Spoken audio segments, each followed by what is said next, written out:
And welcome to the channel. Sorry it's been a really long time since I've uploaded a video, but thought today I gotta do some work on the F150 anyway, so figure I'd show it to you guys, let you know that I hit 100,000 miles, and show you that I gotta fix my AC drain. Yeah, so let's get to it.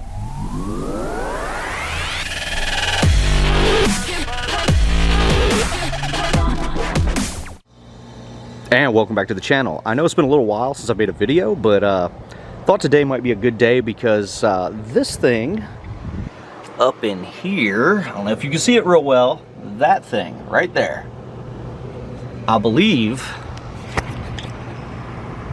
is my air conditioning drain line, and I think it's not working properly. I actually think it's leaking down into the cab. Reason why I think that is because the floorboard on the passenger side is soaking wet. There's a few different potential causes for this, but I narrowed it down to that because most of the things I saw online were either that AC drain or various other drains related to rainwater removal. Well, it hasn't rained here in a while, probably 2 or 3 weeks, and my floor was soaking wet on Friday after I had the truck running and idling and moving around all day Thursday. So no rain, AC running all day. AC is probably the answer. All right, so what I've done is I've pulled the fender liner out, which involved all these screws right here and those little pieces of plastic. And then this little thing was actually on the end of this drain right here.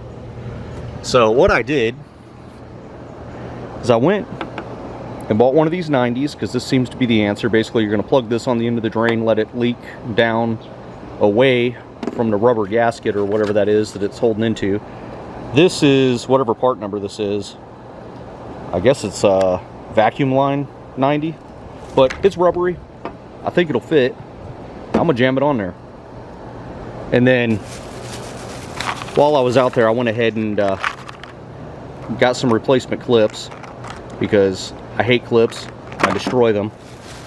And I finally went out and got one of these things, so that maybe I can stop, you know, destroying stuff. But for those of you wondering,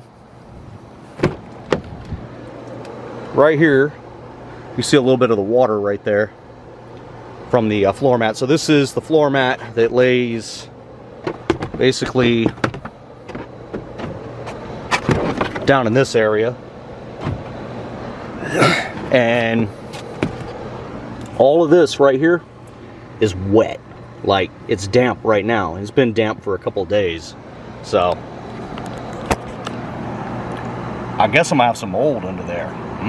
Yummy. But apparently it's a sort of common problem, and it's got some sort of technical service bulletin to fix it. So rather than gamble on getting the Ford guys to fix it, I'm just gonna fix it myself, because it's really not that hard. And with my luck, I'll go there and they'll probably not have those 90-degree tubes. But yeah, there you go.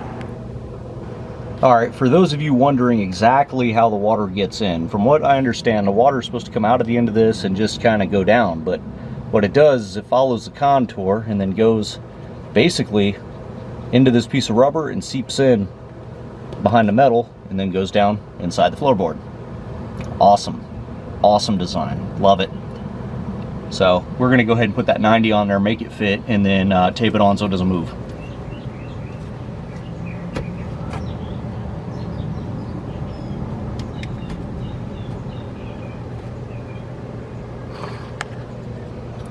Alright, so what I just did is I kind of friction fit it in place.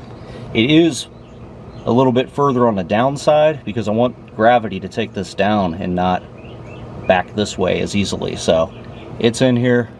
I'm gonna throw some tape on it, see if I can't get it to stay, and then we'll see if my water problem goes away. If not, then I'll get Ford to fix it. But this is what the internet seems to think is the right answer. In case you guys are wondering, the most Florida man way to deal with water on your floor is a heat gun. I'm sure somewhere somebody is screaming at the top of their lungs not to do this, but it's too late. I've already done it.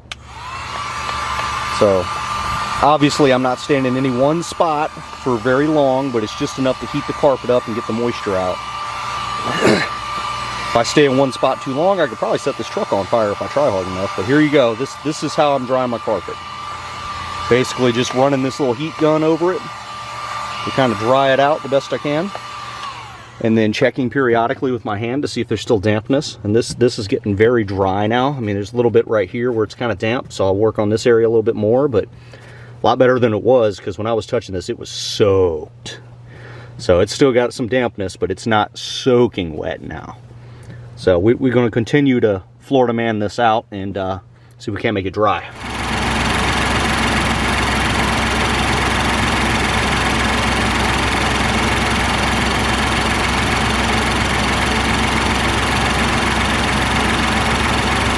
Oh, that's interesting. All right, made a couple of adjustments.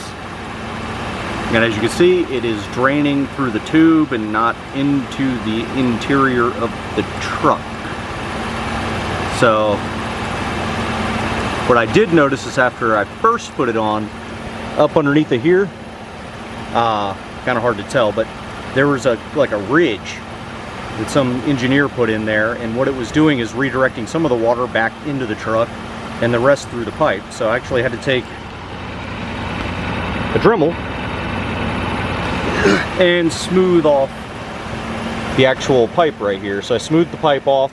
It's nice and dry back here, and as you can see, it is coming through the pipe like it's supposed to. So now I get the fun of putting this inner fender liner back on. Yay. But I guess we'll have more drippage down here and, you know, good stuff. Better out here than in the cab. And for those of you who are interested, are we gonna focus? Are we gonna focus? There we go. Just past 100,000 miles, so 3 years and basically a month to reach 100. Now you can see there's no crazy, you know, check engine light or anything like that going on, so still working pretty good. Just have to fix these weird, stupid design flaws. Alright guys, so that wasn't exactly the way I wanted to spend my Sunday, but hey, at least it's fixed now. So hopefully no more water in the cab, because water is usually going to be mold, and mold's not good. No. But other than that, thanks for checking out the video. Thanks for stopping in. Love each and every one of you, and I'll catch you on the next video, whenever that ends up being. Oh, in case you guys are wondering, that old girl right there still runs like a champ. Oh yeah. Matter of fact, I took that car out earlier today to, you know, get a couple of things. So, yeah, she's been out. She's been riding around a little bit. But definitely enjoying her retirement. Oh yeah.